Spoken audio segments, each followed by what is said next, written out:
مولوی صاحب کی دیوانی۔ مولوی صاحب آج مجھے معاف کر دو، کل ضرور سبق یاد کر کے آؤں گی۔ ابھی میں 13 سال کی بچی ہوں اور آپ مجھے بڑی عورتوں والی سزا دے رہے ہیں۔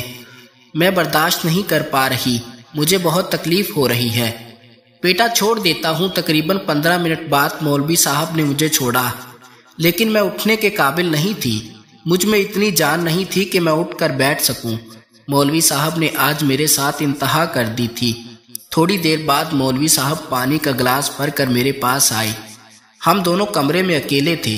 میں نے پانی کا گلاس پیا اور میرے کچھ ہوش ٹھکانے آئے تو مولوی صاحب پھر سے مجھے الٹا کر کے، السلام علیکم پیارے دوستو، میرا نام نورین ہے، میری عمر اس وقت 13 سال ہے اور میں مکمل طور پر جوان ہوں۔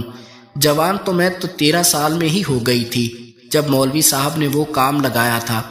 میں جس کے پاس پڑھنے جاتی تھی وہ ایک مولوی ٹائپ آدمی تھا۔ میں اس کے پاس ٹیوشن پڑھنے جاتی تھی۔ ایک دن سبق یاد نہ کرنے کی وجہ سے اس نے مجھے اکیلے کمرے میں بند کر لیا اور کہنے لگا کہ آج تمہیں ایک عجیب طرح کی سزا دوں گا۔ میں ان کے ساتھ کمرے میں چلی گئی اور سوچ رہی تھی کہ مولوی صاحب آج کون سی نئی سزا دینے والے ہیں۔ مولوی صاحب مجھے کمرے میں بٹھا کر واش روم چلے گئے۔ 2 منٹ کے بعد مولوی صاحب واش روم سے باہر آئے تو وہ بالکل بے لباس تھے۔ مولوی صاحب کی اس حالت کو دیکھ کر میں ڈر گئی تو مولوی صاحب نے مجھ سے کہا، نہیں بیٹا، ڈرنے کی کوئی ضرورت نہیں، ہم اس کمرے میں اکیلے ہیں اس لیے ہمیں کوئی بھی نہیں دیکھ سکتا۔ آج تم کو ایک ایسی سزا دوں گا کہ بہت میٹھی میٹھی اور پیاری ہوگی، اس سزا کو تم بار بار لینا چاہو گی۔ مولوی صاحب نے مجھے بھی بے لباس کر دیا اور مجھے سزا دینا شروع کر دی۔ مولوی صاحب کی یہ سزا میں پہلی بار لے رہی تھی، لیکن یہ سزا بہت تکلیف دہ اور مشکل تھی۔ لیکن تھوڑی دیر بعد مجھے یہ سزا کچھ اچھے لگنے لگی۔ مولوی صاحب کی یہ سزا مکمل ہونے تک میں بہت نازک حالت میں جا چکی تھی۔ پھر مولوی صاحب نے مجھے پانی لا کر دیا۔ میں نے پانی پیا، میرے ہوش ٹھکانے آئے۔ مولوی صاحب پھر مجھے سزا دینے کے لیے تیار ہو رہے تھے، لیکن میں نے مولوی صاحب سے کہا کہ آج کی مجھے معافی دے دیں، آئندہ میں ہر روز سبق یاد کر کے آیا کروں گی۔ میں گھر گئی تو امی نے پوچھا، تمہاری طبیعت تو ٹھیک ہے؟ تو میں نے امی سے بہانہ کیا اور کہا کہ میرے سر میں درد ہے جس کی وجہ سے طبیعت ٹھیک نہیں۔ اس نے مجھے سر درد کی گولی دی اور ساتھ میں 1 کپ چائے بنا کر دی۔ میں نے گولی کھائی اور سو گئی۔ جب اٹھی اسکول جانے کے لیے تو میری طبیعت پہلے سے کچھ بہتر تھی۔ میں اسکول چلی گئی، لیکن اب میری طبیعت میں مجھے کافی بدلاؤ نظر آ رہا تھا۔ ایسا لگ رہا تھا جیسے میں جوانی کی طرف بڑھ رہی ہوں۔ میں اپنی کلاس میں بیٹھی ہوئی تھی کہ اچانک میرا خیال کل والے واقعے کی طرف چلا گیا اور میں سوچ میں پڑ گئی کہ آخر مولوی صاحب نے میرے ساتھ یہ کام کیوں کیا، حالانکہ میں بھی چھوٹی بچی تھی۔ میں ان خیالوں میں گم تھی۔ میری ٹیچر نے مجھے آواز دی اور کہا، نورین، کل جو تم کو کام دیا تھا کیا ہے تم نے؟ تو مجھے بالکل اپنی ٹیچر کی بات سنائی نہیں دے رہی تھی، کیونکہ میں تو کل والے واقعے میں گم تھی۔ جب ٹیچر نے مجھے تیسری آواز دی تو میں اچانک سے بڑبڑا کر بولی اور پھر میں ٹیچر کے پاس گئی اور اپنا کام چیک کروایا تو ٹیچر نے کہا ٹھیک ہے۔ جب میں واپس آنے لگی تو ٹیچر نے مجھے آواز دی اور کہا، نورین، بات کیا ہے؟ تمہاری طبیعت کچھ ٹھیک نہیں لگ رہی، تمہارا چہرہ بہت بے اثر اور اترا اور زنگ آلودہ لگ رہا ہے۔ تو میں نے بولا اور کہا، ٹیچر جی، میرے سر میں کچھ درد ہے، شاید یہی وجہ ہے۔ ٹیچر نے کہا کہ ٹھیک ہے، تم گھر چلی جاؤ اور جا کے کوئی میڈیسن وغیرہ لو۔ میں گھر آ گئی اور اپنے کمرے میں جا کر لیٹ گئی۔ ابھی میرے دماغ میں وہی کل والے خیالات گھوم رہے تھے اور اوپر سے ٹیوشن کا ٹائم بھی ہوا جا رہا تھا اور کل والے واقعے سے میں بہت ڈر گئی تھی اور میرا نہیں چاہ رہا تھا کہ میں اس کے پاس ٹیوشن پڑھنے جاؤں، لیکن مجھے ٹیوشن پڑھنے کے لیے جانا ضروری تھا۔ اگر نہ جاتی تو امی مجھ سے پوچھتی، پھر میں امی کو کیا جواب دیتی؟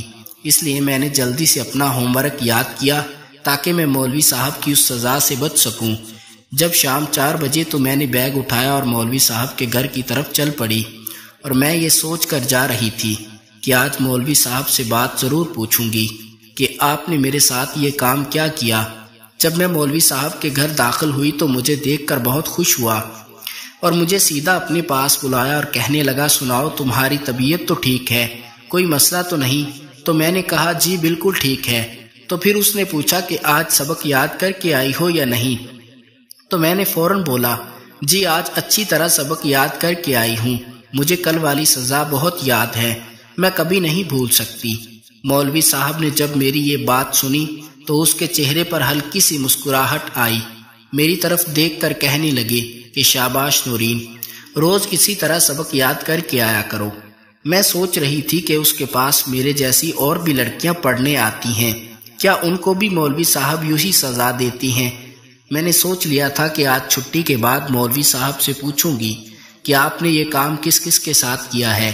جب چھٹی ہوئی تو سارے بچے اپنے اپنے گھروں میں چلے گئے، میں مولوی صاحب کے پاس بیٹھی رہی تو مولوی صاحب نے کہا، نورین کیا آج دل نہیں کر رہا گھر جانے کو؟ تو میں نے کہا، میں آپ سے ایک بات پوچھنا چاہتی ہوں، اس لیے سب بچوں کے جانے کا انتظار کر رہی تھی۔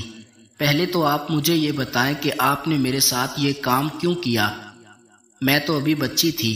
تو اس وقت مولوی صاحب نے کہا، نورین میں نے تمہارے ساتھ یہ کام بہت سوچ سمجھ کر اور دیکھ بھال کر کے کیا ہے۔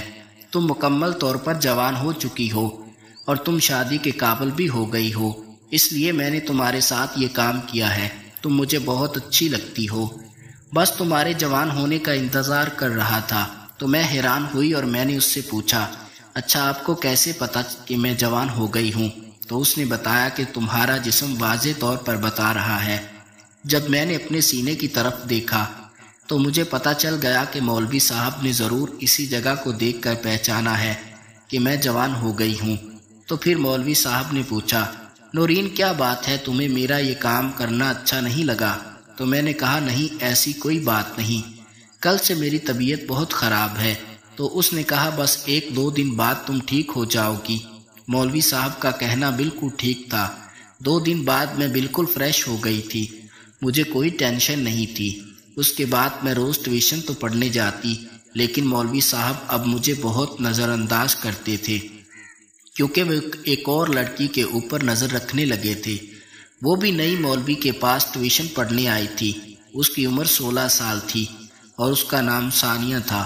مولوی صاحب اسے دیکھتا رہتا تھا، وہ بھی بہت خوبصورت لڑکی تھی، لیکن اب پتہ نہیں کیوں میرے دل میں جلن ہوتی تھی کہ مولوی صاحب میرے علاوہ کسی اور کو نہ دیکھیں۔ ہمارے اس واقعے کو 1 مہینہ گزر گیا تھا۔ جب میں مولوی صاحب کو دیکھتی تھی تو میرا دل بھی اسی کام کو کرتا تھا، لیکن مولوی صاحب اب مجھے لفٹ ہی نہیں کرواتے تھے۔ ایک دن پھر میں نے ویسا ہی کیا، سب بچے پڑھ کر چلے گئے اور میں نہ گئی۔ میں اور مولوی صاحب کمرے میں اکیلے رہ گئے تو میں نے کمرے کا دروازہ لاک کر دیا۔ تو مولوی صاحب میری طرف دیکھ کر بہت حیران ہوئے اور کہا، نورین کیا بات ہے، تم نے دروازہ کیوں بند کیا؟ تو میں نے مولوی صاحب سے کہا کہ مجھ سے برداشت نہیں ہوتا کہ آپ ثانیہ کی طرف دیکھیں۔ پہلے تو میں آپ کو بہت اچھی لگتی تھی تو آپ نے میرے ساتھ وہ کام کر دیا۔ اب آپ مجھے اچھے لگتی ہیں، لیکن اب آپ مجھے نظر انداز کر رہی ہیں، کیوں، اس کی کیا وجہ ہے؟ تو مولوی صاحب نے مسکرا کر کہا اور مجھے اپنے پاس بٹھا لیا اور کہا، میں تمہارے منہ سے یہی سننا چاہتا تھا، لیکن مجھے تم سے زیادہ اور کوئی عزیز نہیں۔